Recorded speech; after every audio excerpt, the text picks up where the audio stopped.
more people can zoom in.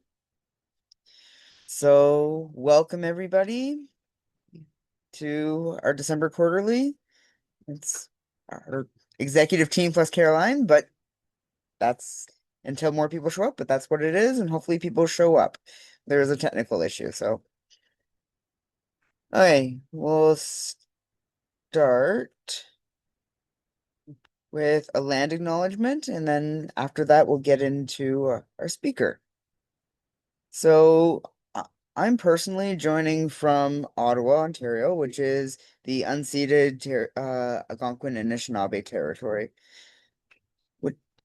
And maybe we'll go around and anyone else can share where they are, or they can put it in the chat. And then that acknowledgement shows that we respect the land, and um it's part of the planetary health criteria as well. So it, it's it's good. So let's just see.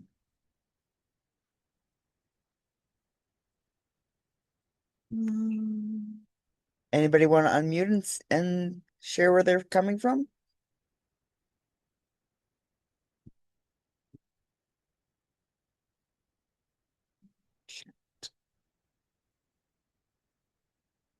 Okay. So Jocelyn's coming from the Haldeman track, where the Haudenosaunee Neutral and Anishinaabe peoples have stewarded the land since time immemorial.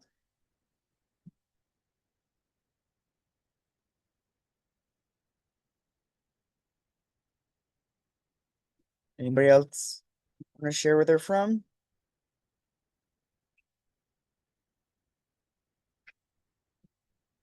Okay, so Lisa is coming from Superior Robinson territory, territory.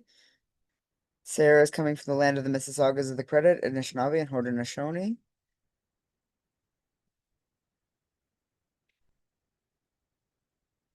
Does anybody else like to share, or shall we move?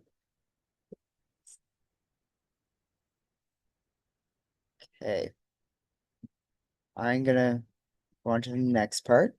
So I'd like to welcome Caroline Figueroa Pereira for coming today. She is oh, did I lose something? No, I'm just, oh, my computer's being funny. She's the associate professor at the University of São Paulo School of Nursing and the vice director for the Commission for National and International Cooperation, as well as the president of the Brazilian chapter of the International Nurses Society on Addictions. And I would, there's a whole blurb, but I can't show that with my screen share. So I'm gonna, let me see. Escape. Okay.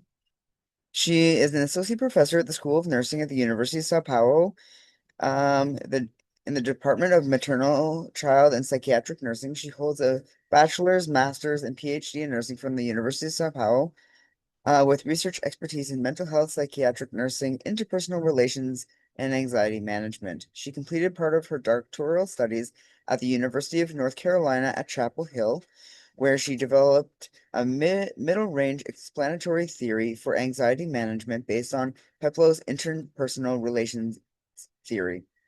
Her research program integrates evidence-based practice, innovation, and technology development, including the creation of RIMA, a technological intervention designed to support anxiety management in nurses.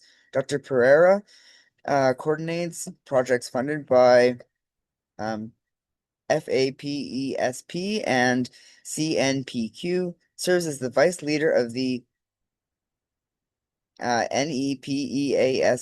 I'm sure there's a way to say that faster than that. Research group and is core staff at the JBI Brazil Center. She actively promotes international collaboration, co-teaching, and developing joint initiatives with faculty from the United States, Canada, Ireland, and Colombia. Recognized for her leadership in nursing, education, and global mental health, she received an international award from the NSA 2025 in recognition of her contributions to advancing addiction nursing in Brazil. There. So I'm going to stop sharing and I'm going to make Caroline, Dr. Pereira, a co-host. And you can share and take it from there. So thank you for Oh, coming tonight. okay, thank you. I'd also like to thank you for the invitation. It's a pleasure to be here in the join this discussion that I think it's so important. So I would like to I would try to share because it's my first time using Zoom. I don't like Zoom. I like a Google Meet, so I'm trying to share. I think it's the same that Google Meets. Let me see. I think it is this.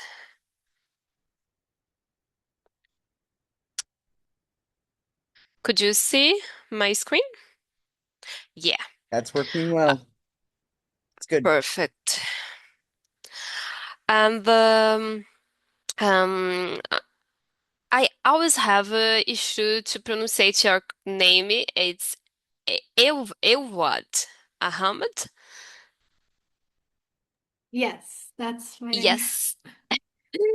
Evod Ahmed. So I'd like to say thank you for Evod to organize all this and to talk with me during the class, during the internship that she was in Brazil with me. She's an amazing student, and I'm so glad to be here again and talk with her again about resilient health system to face a new local and global emergencies. So we are started to conducting researches in Brazil in this topic, and we will start to talk a little about what is the concepts and how we can develop actions to face this that is so present for us now.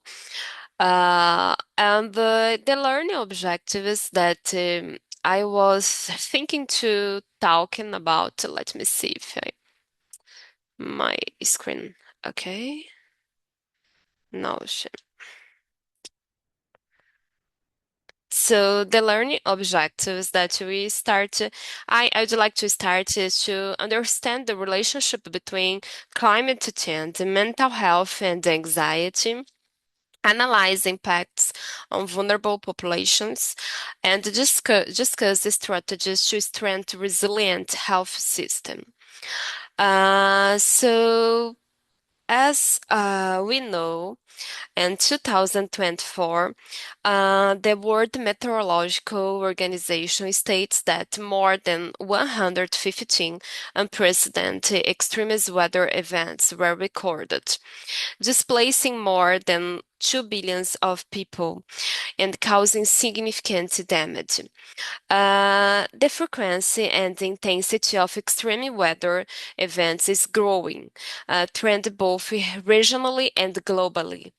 For example, in 2024, reports in Latin America and Caribbean highlighted the exceptional hurricanes, unprecedented fires, and debilitating floods. We have, especially here in Brazil, in the south region, we have a lot of floods.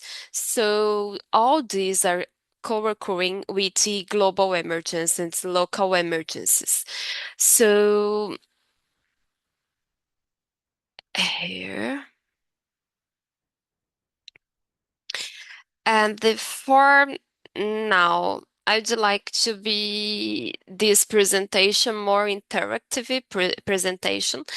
And I would like that you access the website Mentimeter and insert this code 63446936 and the answer in your own words. What does a resilient health system means to you? So I'd like to hear a little about what is a resilient health system and what do you think that is. So as you start to writing in the mentimeter.com, I can see and I will share the screen with you for discuss a little about what is resilient health system before I start to talk about the concepts that are around resilient health system. Could be this way?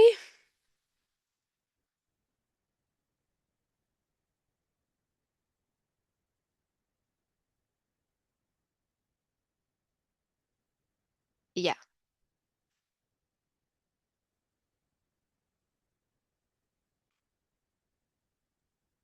It's not letting me, it's not letting me access it. No? No, nor Because down. when you enter, you will see a space that it's asking for you enter with a code. You will insert this code. Yeah, it's not working. No? Would you do it over the chat? Yeah, Okay, let's do it over the chat.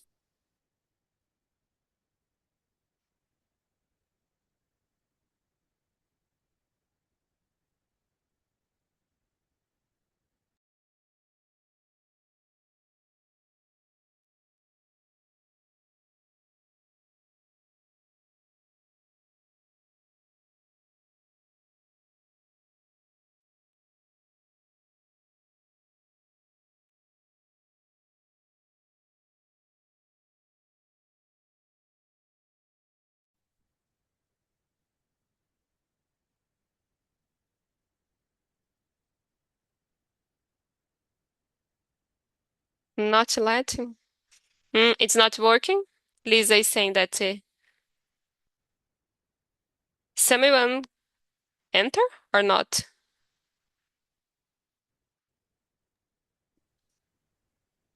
I was able to get to the website but when we try to put the code in, it gives us a big red X. Like it won't, like the code number isn't working. Okay, let me see. Mm, Ah, okay, okay. Could we I will just put use the chat? another code. I think it's Could we just put everything in the chat instead? And yeah. mm, 49. Try this one. 49300130. Try this code.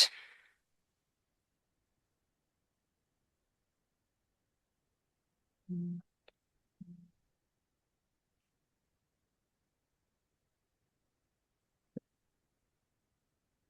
mm.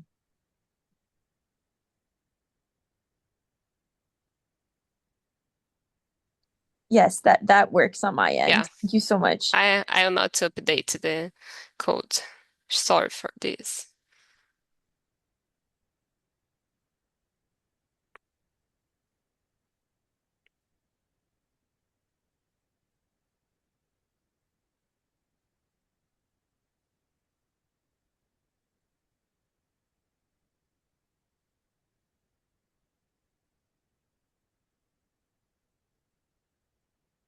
You can see my screen in the Mentimeter.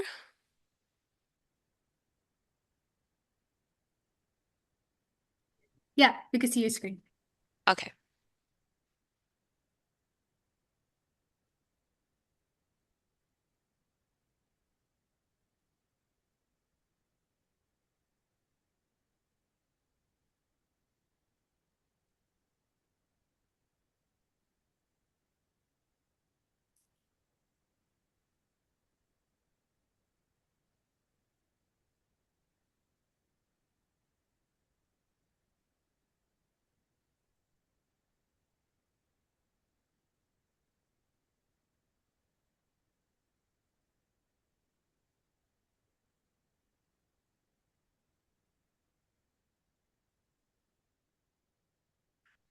So, um, I would like to hear a little about when I can see in the screen, I can see inclusive, sustainable,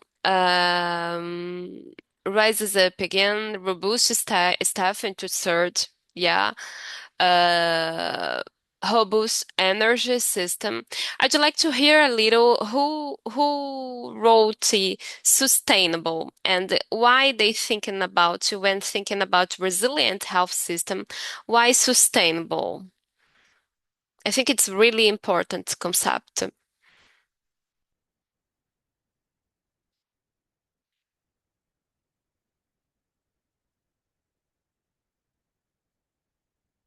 Lisa, are you able to talk? I think it's Yeah, Lisa that wrote that. Yeah. Lisa might not be able to talk. okay. So Uh, and the inclusive under capacity.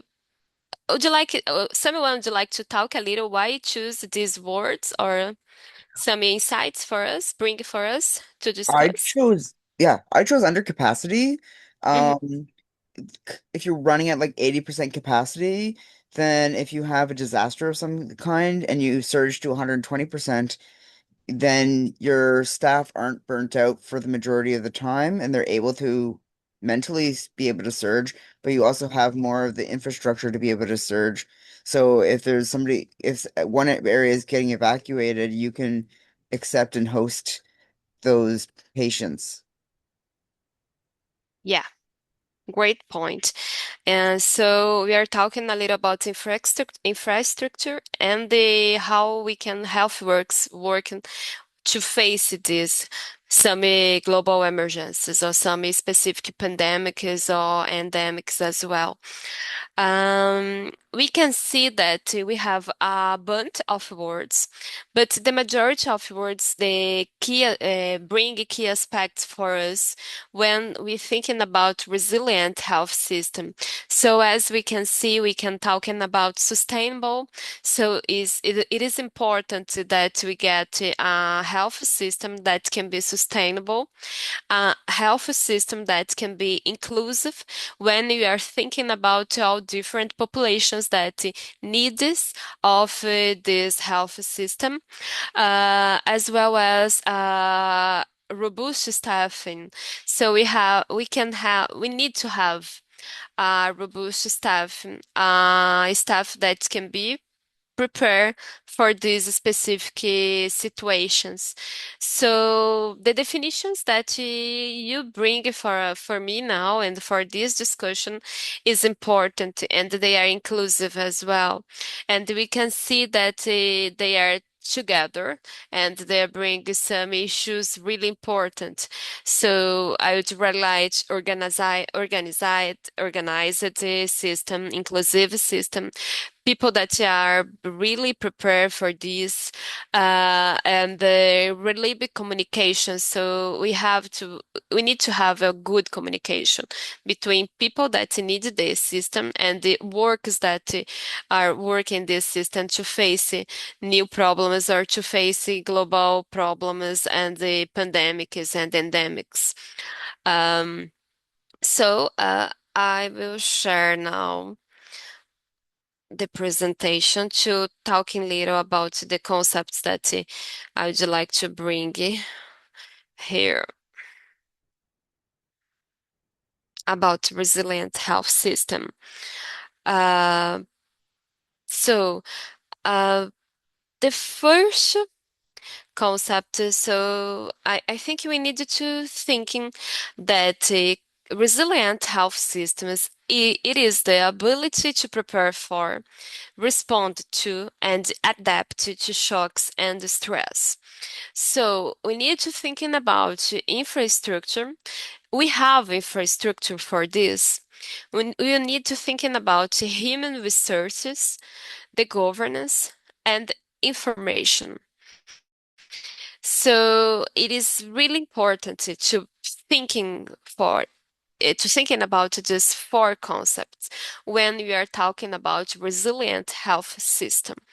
And the first one, the infrastructure, um, I think it's really update for us. So I would like to hear you if you can think of a local example of resilient health infrastructure that we face saying a few days that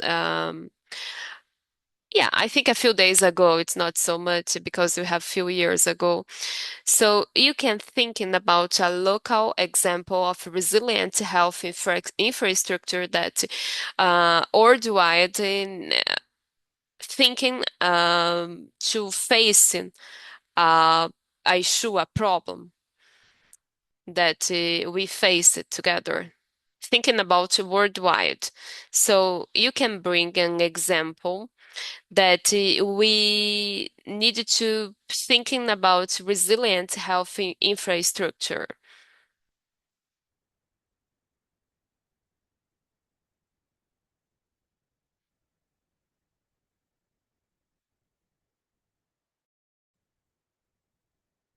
Yeah, hope. So I can give an example. Jocelyn wrote an example in the chat, but 3 years ago, we had a major windstorm called a derecho come through Ottawa. It took down, in one forest nearby, it took down 70% of the trees. And there were power lines down all over many roads, and we had power outages for 6 to 8 days, depending on where you were. And when there's lines down, it's hard to navigate ambulances and other. It's hard for community health nurses to get out on the road. It's just there's so many obstacles there, and you need to have the hospital system be able to cope with those natural disasters and to have backup systems so that somebody who's on a vent isn't, you know, can still breathe, things like that as it goes on. Uh, Jocelyn, did you want to share your thing? Yeah, sure. It's just it's about that ability to pivot, to be like quick-footed, because I think that's part of resiliency, is to be able to like adapt to new conditions and what's being presented. And there's this like the local outreach program through Sanguine, they mostly reach out to some of the most vulnerable folks, like who are experiencing addiction, don't have homes, like, so they're have exposure to the cold and the heat. And just I think that that's a good example of a program that has also multiple sources of funding, so they're not totally reliant on a government program and narrow funding criteria, so they can gather up materials that the community needs in the moment, and have also like on the go type documentation and strategies. Because I think about public health and I think about how much had to change to pivot with COVID and that crisis. Like not being able to work from home, not having the documentation, and how much has changed because of that, so that we can be again like resilient, like get through and continue to support the community even when circumstances change, and we're under stress as well. Our circumstances change as healthcare as well, right? Yeah. Yeah, it's a good point when you are start to thinking about how the climate changes, how we need to change our lives and our way to work. I think this is the most how can I say this? The most challengeable thing because we are used to working away, and the thing is bring us and say, okay, it's not working more this way. You have to change. You have to restart, to rethinking how to give care for these people, how to give support for this community, how this community that needs care. So one big example I think that I bring for this presentation, and I think that impacts all the world, is the COVID-19, and I really like it the image in Brazil that when we have to think, we have to construct in a stadium. Um, this is a picture of a stadium and near close to School of Nursing in São Paulo. And it was transformed in a hospital with 192 low complexity emergencies because we have a high number of people with problems during the COVID-19. So this is a kind of healthy how to facing a health issue and how we need to be prepared for this. And I I would say that this will be more frequently for us as you bring some issues that you are facing, some climate changes that are causing these issues, and how we can be prepared to deal with our stress, our anxiety.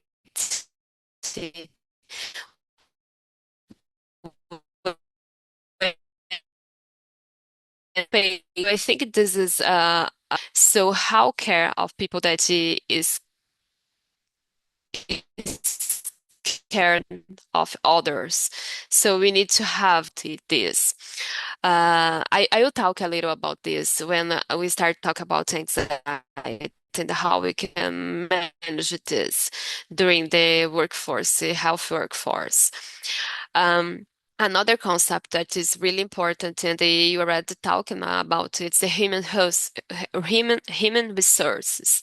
So, okay, we can get a beautiful infrastructure. We can get a beautiful hospitals, beautiful emergencies, but we need to have people that can attend to people in these hospitals, in these emergencies. So, I would like to hear from you. What strategies might keep healthy works motivated during long crises and during fast crises as well? Because as you told the example, that is a crisis that it's so big and you have to reorganize all the services that you are used to give for the patients, for the community. So, what strategies you thinking how we can keep these healthy works motivated during this crisis? So, what in Canada it is used for you to do this with healthy works? What you are doing with healthy works when we are thinking that um, today it's more usual. We have to face this crisis. What are the strategies that you are using I would s- there? I would say that we need more ideas on strategies because we're facing quite a significant crisis right now. We haven't bounced back from COVID. We were under-resourced before COVID and we lost a lot during COVID. There are things to make it, there's things to make things better for the nurses, but a real focus on retention is something important.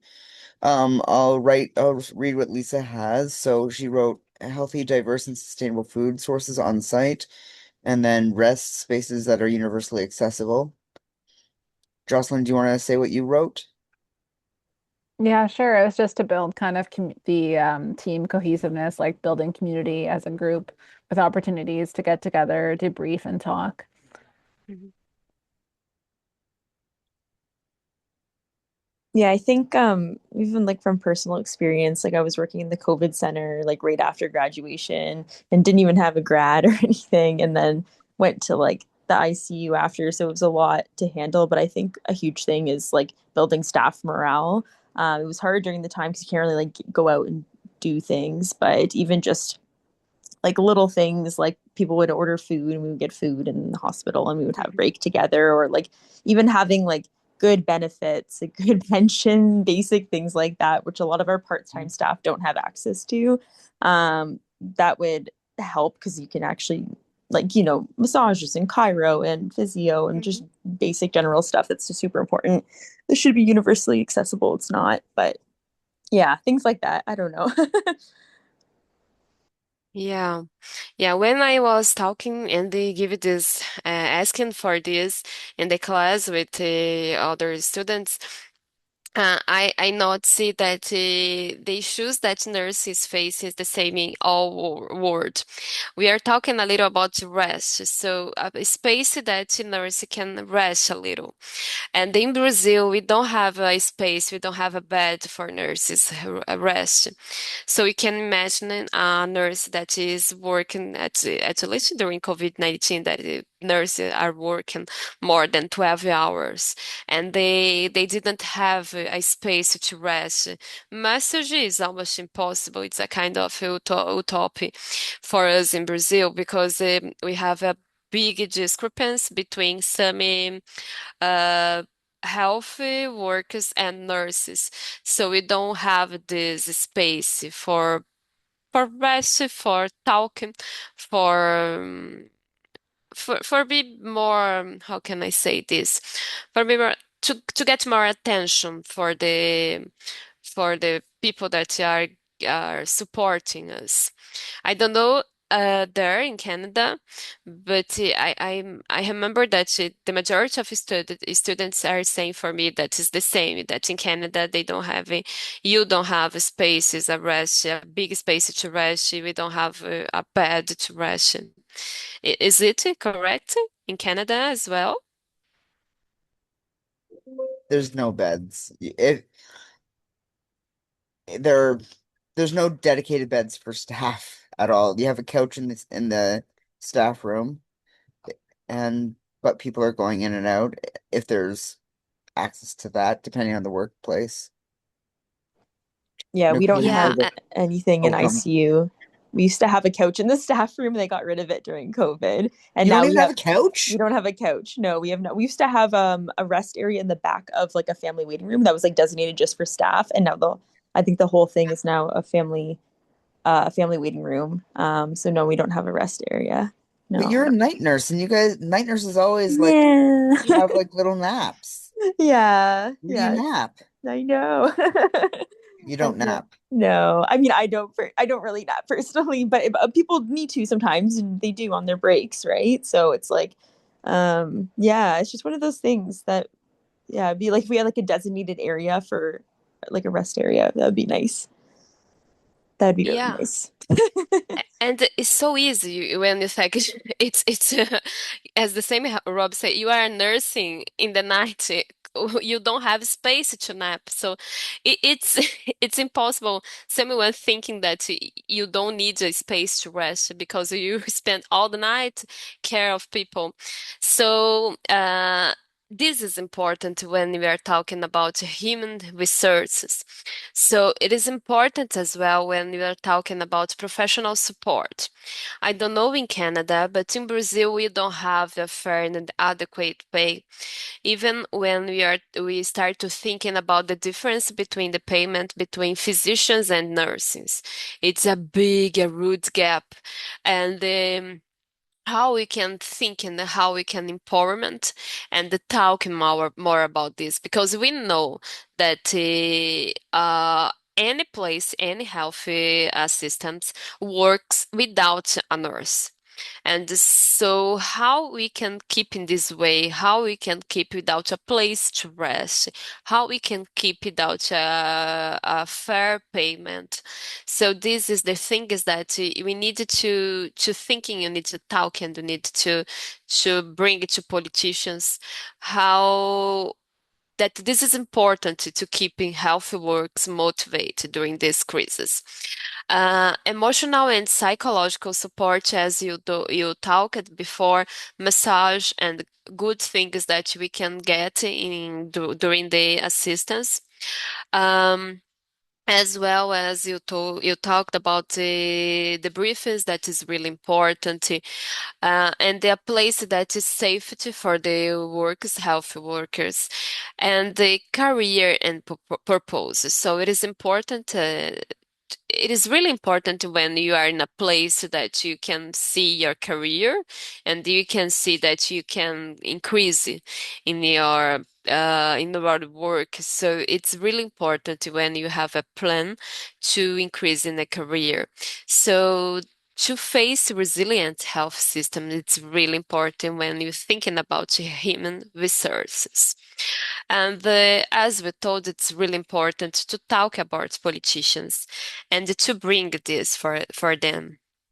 And I don't know in Canada, but in Brazil we have the experience about the governance, and we have during this COVID-19, the the moment that the governance fails in a crisis. So during the COVID-19, for us in Brazil, it was a big issue because we have the governance that started to bring and the fragment statements.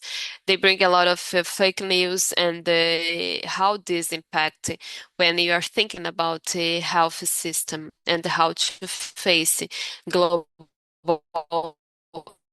um,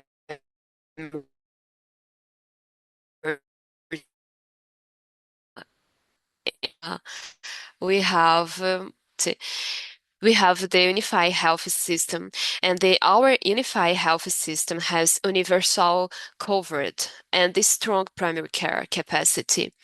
But during the COVID-19, we have a highest COVID-19 case and the deaths globally. We have a lot of deaths in Brazil. And when we start to talking about this, we start to thinking about the governance misalignment during the COVID-19. The governance challenge weakened and the national response for this problem, and how it is important when you have a good governance to alignment with the strategies and with the evidence during this moment. Um, for you to say a little about the Brazil context, we facing conflicting messages from authorities. So a majority of people we have in the state, the governance say you need to use mask, but you have in a federal, the governance say, oh, you don't need to use mask.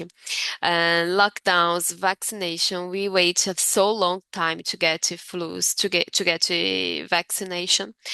We had a lot of lack of central coordination, so each state works in a different compass. If state works in a different way. What for pandemics, it's really bad because we need to have at least one way how to follow this.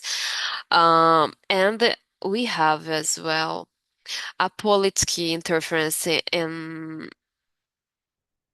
technical decisions. For UC, we have four health minister in 1 year. I didn't know any country that have so many changes of health ministers during COVID-19. We have delays in vaccine. We have public campaigns fragmented with misinformation, fake news, and a lot of things widely on social media. One student from Canada told me, I don't know, it's Quebec or one place that she told me that the government is um, uh, stopped to allow people entering Facebook and Instagram. It's not a law because the governance saw that it's a big place to misinformation. So people start not get access to Facebook as social media. Is it correct? I don't know if there one from Quebec or if I misunderstand I the I don't think that ever happened here because I don't believe anybody was not didn't have access to social media. That would have blown up, I think. Um, It happened, I think, because it was the girls explaining. I remember from Quebec, the four Quebec. girls. They were saying that the social media was like the COVID-19 specifically on Instagram and Facebook. You couldn't access specific news about COVID-19 in Quebec. And they what said that it kind of happened like news? during the like anything related to the virus, like that's from like other sources like Fox or something since the beginning of the pandemic. But then they said it was like overturned. But they did that to sort of suppress fake news. So only the information came from the Quebec government. Yeah. But you would know I better, yeah, because I think you live right next to Montreal and Quebec. Yeah. They y- recommended there was a recommendation. I only see in the news that there were recommendations, but no, they I see here Legault dismisses idea of imposing digital limitations. I don't know, that's more recent. Yeah, when she told, I was astonished with the situation, but I was thinking the other hand that people using Facebook and people are using Instagram and WhatsApp in a way so bad to propagate fake news. And she told me that is one way that the governance stop to spread the fake news because the fake news that is bringing Brazil is the same that it was in Canada. So the vaccine that you don't need to use mask, you don't need to vaccine against COVID-19 and a lot of other things. So the news was the same in all places. And as I'd like to show you a picture from Brazil that it's a really a strong picture for you see the overload. You can see this is the place that we didn't have more place to put people that are dying from COVID-19. So this is the terrible image that show us how a misalignment between the governance and population can impact all in the all people that live in a place. This is a picture from Manaus.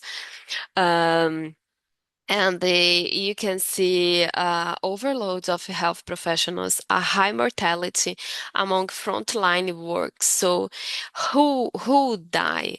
It was nurses that died during this moment that we face COVID-19 because we didn't have a guideline in Brazil that show us how to work, how to interact with people that are with the SARS-CoV-2. So for us, it is a strong image to show us that it's really important to to to get a really strong governance. And another thing that we have in Brazil, and the lessons that we learned during this is that we need to unify science-based leadership is essential in crisis. A clear communication between all levels of government. Political disputes should never override public health evidence. So we need, as health workers, as nurses, always to bring health evidence, always to get care through health evidence. And the early coordination of research, especially in decentralized system, is a key to resilience health system. So this is the lessons that we learned. This is the a table that I bring only to show different ways to face big problems. So in Ebola and COVID-19 in Brazil, so Ebola we have amazing way how to deal with the pandemic, and COVID-19 the way that in Brazil the way that we don't need to follow. And another concept that it's really important and we need to advocacy for this, it's the information. So how did information or misinformation affect the COVID-19 response where you live? So I would like to hear you if the fake news or if the misinformation it is present in your place, in the place that you live, and how you handle it this because you are a health work and how you handle it this fake news and the misinformation during the care during the this big issue that we faced. So Lisa said our prime minister at the time would hold daily press briefings, keeping us informed. Nicole says, I feel that all care processes as set up by all levels of government really needs to be well attuned to setting up in an equitable way for all persons. Per Jocelyn, do you want to say you want to go? Yeah, there was just a lot of conflict and tension. I remember actually there was a giant protest around the time of the truckers going to Ottawa. The what do they call that? Anyways, there's a big group of truckers who were like Yeah, anti-vaccine. The convoy. convoy, the Exactly, that's what I convoy, want to say. Yeah, and so that was like a the huge source of battle on Billings tension. Bridge. Yeah, and this framing of losing freedoms by needing to get the vaccine. So that information, that narrative, I will say, because I don't think that's based on information that was, Hmm. credible, but there were people that were losing their jobs because they were required. There were a small number of people who lost their jobs because for their work it wasn't safe if they came without being vaccinated.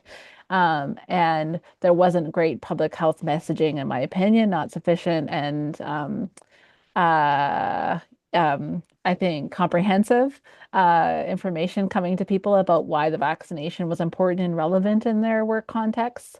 Um, anyways, and it led to big insular groups of misinformation that traveled the country, or essentially, World. um, and disrupted a lot and caused a lot of polarization and conflict. Yeah, I was Hmm. right here, so I was at a counter protest essentially to in our town square. I think it could also be broken up into periods of time, like or chapters. Like when when we first heard about it, there was some dismissal and some fear. And then it came, and then there's a lot of fear, and people did things initially and reacted to it. And then they started implementing people, okay, we're not going to go to work this week. Okay, that's okay. But then when 1 week turned into several months on end, and the kids were home and everyone was pivoting, that turned into a big issue. And then masking turned into an issue, people not wanting to wear masks, not believing masks, Hmm. not believing that they worked. And then after that, when the vaccine started coming out, all of the centuries of vaccine misinformation really compounded and came to the forefront, and various groups really came at came at that. Nicole says also to pivot public messaging to meet info needs from all different communities, especially for those most stigmatized and racialized. Hmm. I'd also like to ask, so you had Bolsonaro as your president Yeah. then, who was kind of like Yeah. a Trump version of Brazil. Yeah. And now he's on trial, right? Yeah. What's the trial about? It is because he tried to get away to not get out of the power. So he started to thinking and to writing a letter in all the a plan for a kind of military invasion, and it's a way for not to get election. So he started to do all things for not get out of the power. So it is because it is on trial, but he has a lot of other things that he's being judging as well as the problem that he causes during the COVID-19. Uh, for UC, and I think it's only in Brazil, I don't know, it's in Canada. I like to bring this. This is a kid COVID-19 Brazil. He spent a lot of money with this kind of a kit. This is a combination of drugs. So he bought a lot of ivermectin, hydroxychloroquine, and azithromycin. And he always said during medias and all the things that he always asking for them. So why you are you are spend so much money with this.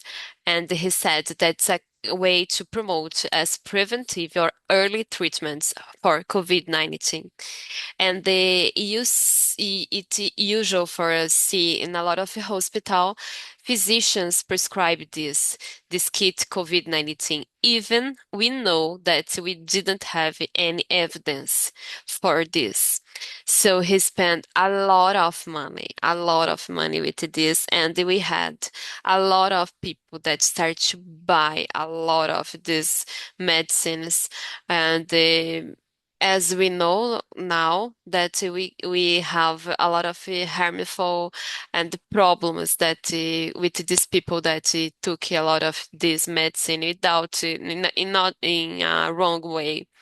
So this is what Bolsonaro did during the COVID-19 pandemic. He spent a lot of money with this.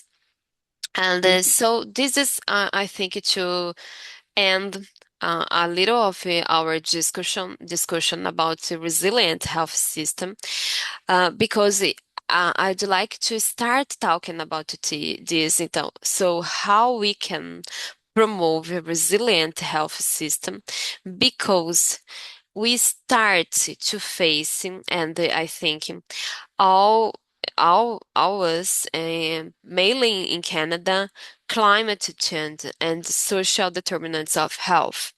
So we can see in Brazil, at least, that we have loss of livelihoods, inequality, limited access to care. Even we have a unified health system in Brazil, a strong unified health system.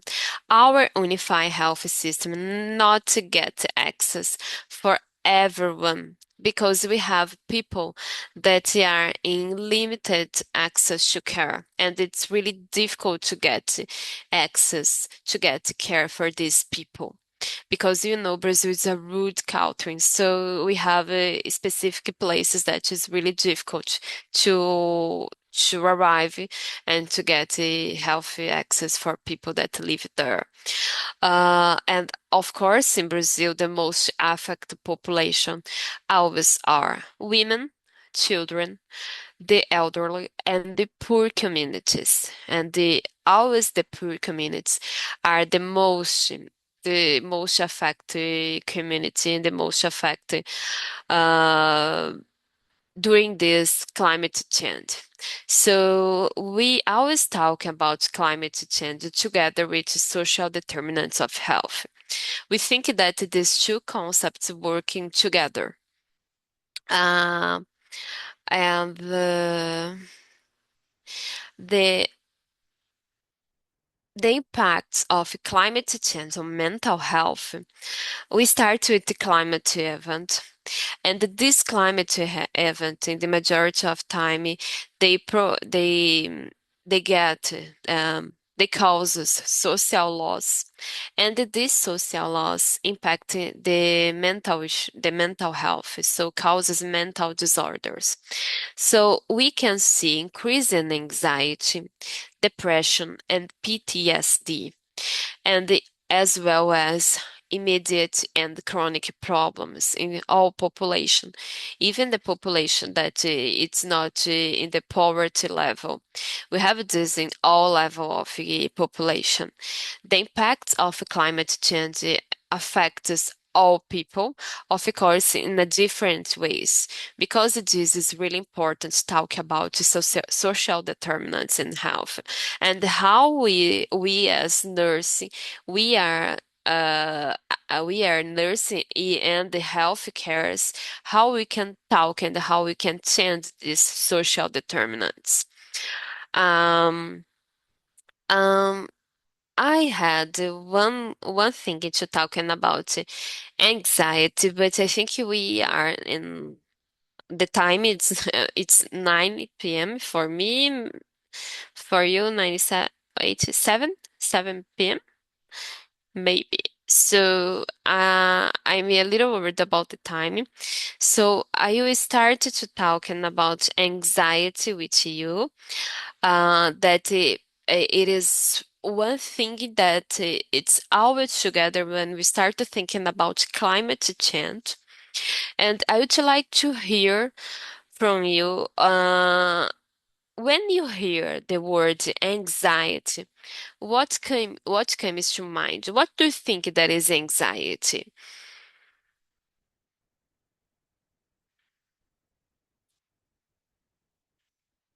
We don't need to enter in Mentimeter because I think you will lose time. But I'd like to hear you. What do you think that is anxiety? When someone asks you, okay, I think I'm with anxiety, I feel anxious. What it is for you? Would anybody like to turn the cameras on and say anything? Dominique says stress, overthinking, ruminating thoughts. Oh, yes, I was just gonna say that. Nicole also has a really good comment question in the chat.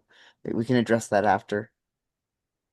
Lisa says a mismatch between a person's coping supports, etc., and the load they are facing. Perfect. Nicole says a So, high excess of energy with no place to go, anticipation of things going bad based on adverse experiences, past adverse experiences. yeah, correctly. But this is what this is the triggers that make anxiety works. So when you're thinking about a definition of anxiety, of course, I'm talking in a definition through Peplau's interpersonal theory, and I think it's really important when how we can define anxiety in a easy way. So I heard from you stress. So when I feel anxiety, I thinking about stress. But when we start thinking about the concept of anxiety, you should say that stress can be the trigger from anxiety. And the thing is that you start to think so much can be a kind of reaction to anxiety. Why?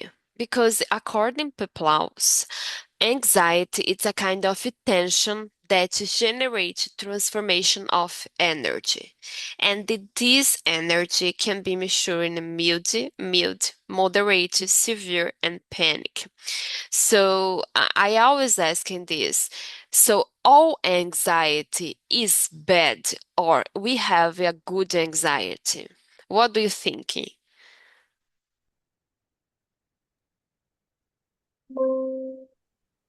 A mild level of anxiety or stress can get you off the couch and doing something. Yeah. And a So when you're thinking paralysis is about also. Paralysis is too far. yeah, when you're thinking about the mild anxiety, is the good anxiety? Is the anxiety that is allow us to talk now, to talking about anxiety? Is this tension that make us to be concentrated, to be focused? So the mild anxiety is a good anxiety. The problem is when it start to be moderate, severe, and panic anxiety. And it is moderate, severe, and panic anxiety that is causing through because of the climate change. So it's when we start to think so much about climate change and so much about the impact on our life. So anxiety energy can generate physiological and behavioral response. And we always use relief behaviors. So we have good relief behaviors and you have bad relief behaviors. So one kind of good relief behaviors and to do exercise, to hear music, and the other kind of bad relief behaviors is to use of substance abuse. So it's a kind of alcohol. So I start to use the alcohol because I start to think so much and I can feel more relaxed. So I start to use the alcohol, other drugs. So we use all of us use a lot of relief behaviors. So for us that conceptualize anxiety. It's so important when people start to nominate anxiety, start to visualize and identify the triggers that causes anxiety, and of course start to realize what are the relief behaviors that we are using. So I am using good relief behaviors or bad relief behaviors, and how we can handle with this. Um, I will pass this fast because I think always we have this misunderstand about anxiety and fear.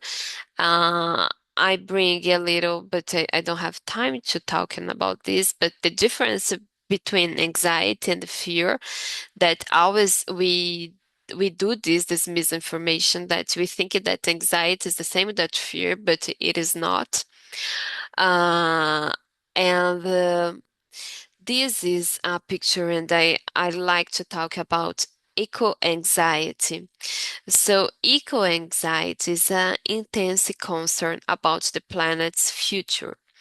So it's associate emotions, helplessness, sadness, anger, and fear. So we start to think so much about what is the planet's future, what we can change to change all the things that is impacting us. I read. So and this is a big issue, mainly in the young people. So it is usual we talk with young people, and the young people start to say, "Okay, I will not have the same place to live because we don't have a good environmental, and we cannot we don't know how to change this." And the effects on life that eco-anxiety causes, we can see the increase of insomnia, low concentration, and social isolation. So we have more difficult to concentrate, we have more social isolation, and you have insomnia. And we need to pay attention about the social isolation, because social isolation causes the high anxiety. So when you have people in more isolation way, more anxious this person will be, because we need of people. We need people to change this energy, to transform this tension of anxiety. So eco anxiety is so present that is causing social isolation in young people. What increase to depression and the level of suicidal ideation as well. Um, Another thing that play a big issue in the climate change and how to do this is the environmental racism. We have this in Brazil. I don't know if you have this so much in Canada, but in Brazil we have racialized communities. So when you have more poor people in a place, these poor people, the majority is black. So you have people that they are facing environmental risks. They are facing more environmental risks than white people in Brazil. So one example that we have here in Brazil is the Maré community that I would like to show you. And this is a kind of favela that you used to say in Portuguese. Favela, it's a kind of this kind of a construction that we don't have any structure, and people start to construct a kind of houses, and this place is not safe for these people. And here you can see flood that we have faced so much now, and a lot of damage in all place that these people live. So this is a kind of environmental racism because it's more present in people that live in this situation, and the people that live in this situation, the majority is Black in Brazil. So because this is so important talking about social determinants when we are talking about climate change. So what we can do? We as nurse, as health professionals, we need to give psychosocial support. You need to talk and a lot of about health education, psychosocial education. We need to advocacy for climate policies. We need to enter more in the political scenario. In Brazil, it's not usual. We have a lot of nurse in the political scenario. Is more used of other health professionals. So I think it's so crucial when you have a nurse in political scenario, because this is a kind of voice, our voice in this political scenario that is so important to do political. Uh, and we talking a lot of about psychological interventions in Brazil. So in primary health care, we use a lot of cognitive behavioral therapy, support groups, and integrative and complementary practice. So we use a lot of mindfulness, acupressure, aromatherapy, and all the things that we can bring it to the health system, unified health system. And then we had good results on this. Um, I think we needed to thinking about strengthening health system as well. Investment in green infrastructure. In Brazil, we start to thinking about this, how we can construct things more green. Uh, Robbie, you raised the rent. Yeah, I was wondering about the CBT. Um, Mhm. One of the principal interventions with CBT is exposure therapy, but exposure therapy doesn't work for eco-anxiety really because, it's not something that you expose yourself and you numb the anxiety, but like you're it's different with eco-anxiety than with other anxieties around that because what do you think about exposure? Like that's one of the principal things with CBT for anxiety. So I don't know how do you adapt CBT to eco-anxiety from your point of view? Yeah, I don't like to use the CBT to equal anxiety. I like to use the psychodynamic from people for equal anxiety. So I always use this way to how to nominate anxiety. So I think it's really important to the person to be awareness about anxiety, to know what is anxiety. So in a way, in a easy way to tell for them. So anxiety is a tension that you can feel this tension, and so you need to understand and nominate what is the relief behaviors that you are using to face this tension.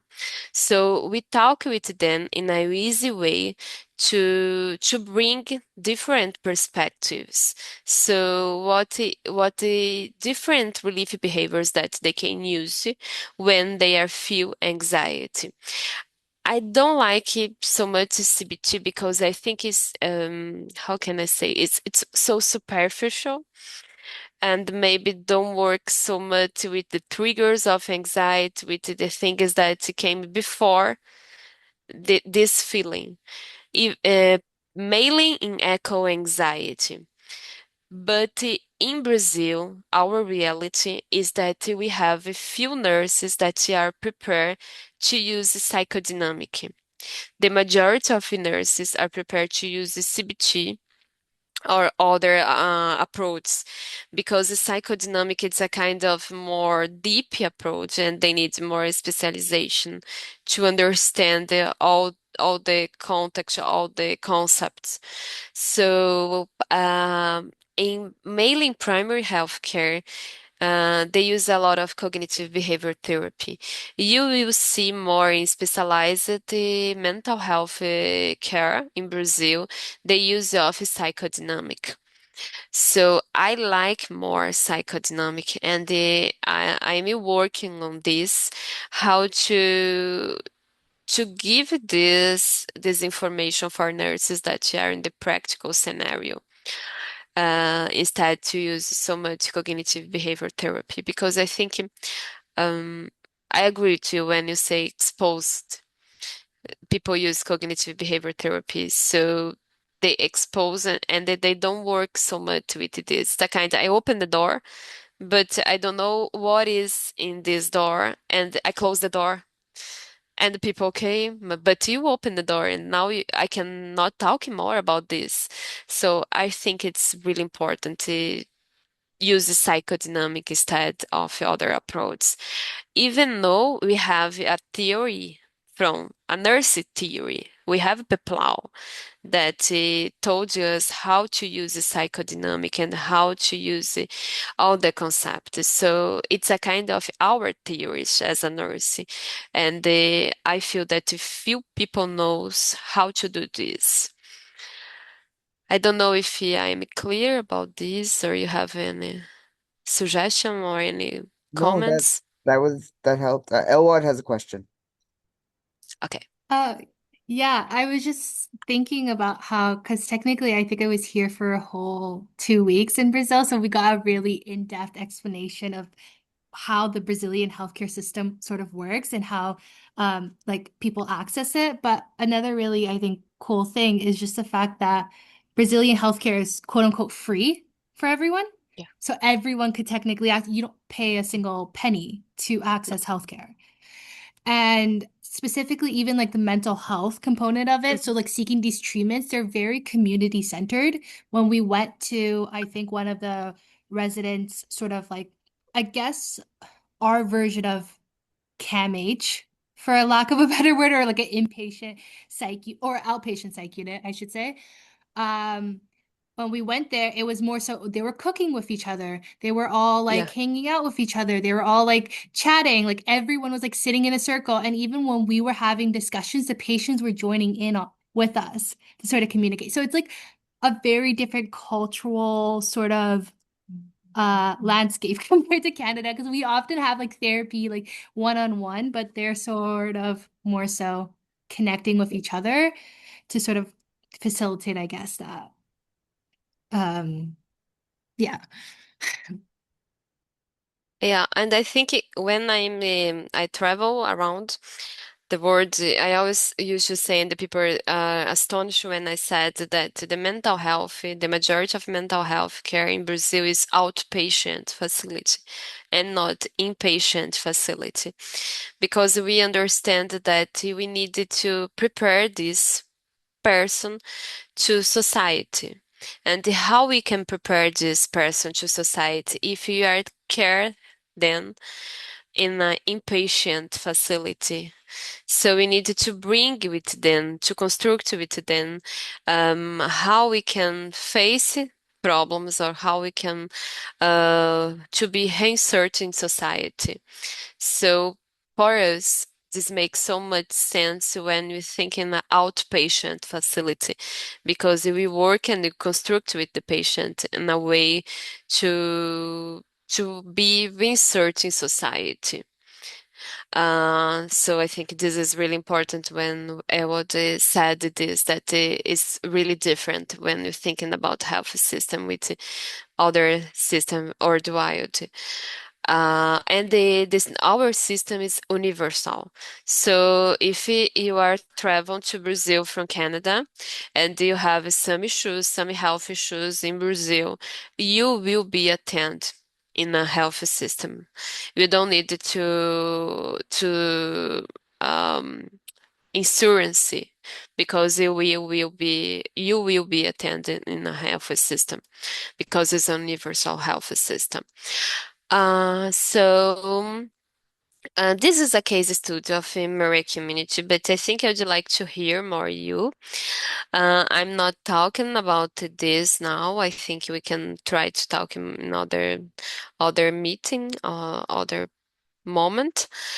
This is a kind of favela, big favela that we have in Brazil, in Rio de Janeiro. Uh, and I think I would like to end with this that we need always to thinking about assessment, intervention, monitoring, how I can monitor this and evaluation all the time. So this strategy is good or is not good.